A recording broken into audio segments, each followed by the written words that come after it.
அனைவருக்கும் வணக்கம். நான் உங்கள் ஜெயம் வேணுகோபால். பொதுவா உங்க லக்னத்துக்கு 9, 10 என்ன ராசிகள்னு பாருங்க. அந்த பாவாதிபதிகள் யாருன்னு பாருங்க. உங்க லக்னாதிபதிக்கு 9, 10 அதிபதிகள் யாருன்னு பாருங்க.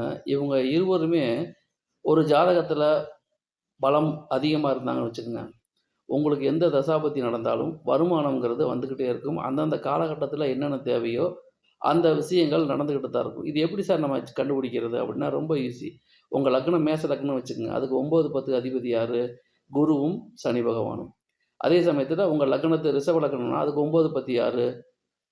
இதே மாரி தான். சனி பகவான் தான். அதே மாரி மிதுனத்துக்கு 9, 10 சனியும், குருவும் தான். அப்ப மேஷம், ரிஷபம், மிதுனம் இந்த 3 பாவங்களுக்குமே 9, 10 அதிபதியா யார் வருவா அப்படின்னு கேட்டீங்கன்னா, குருவும், சனியும் தான் வருவாங்க.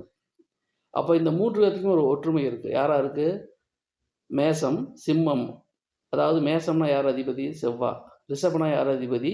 சுக்கிரன். மிதுனம்னா யார் அதிபதி? புதன்.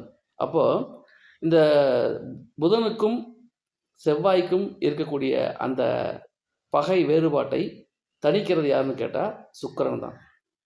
அப்போ பொதுவா இந்த மேஷம், ரிஷபம், மிதுனம் இந்த 3 ராசிகளுக்குமே குருவும், சனியும் சேர்ந்து இருப்பது அப்படிங்கிறது ஒரு நல்ல அமைப்பு. இது பொதுவான தகவல் தான். எதையுமே அப்படியே நம்ம டீஃபால்ட்டா எடுத்துக்க முடியாது. ஒவ்வொரு தனிப்பட்ட ஜாதகத்தை பொறுத்து, அதில் உள்ள கிரக அமைவுகளை பொறுத்து பலன்கள் நிச்சயமாக வேறுபடும் அப்படிங்கிறத புரிஞ்சுக்குங்க. பொதுவா இந்த 3 ராசிக்குமே பார்த்துங்க, 9, 10 அதிபதிகள் குருவும், சனியா தான் வருவாங்க.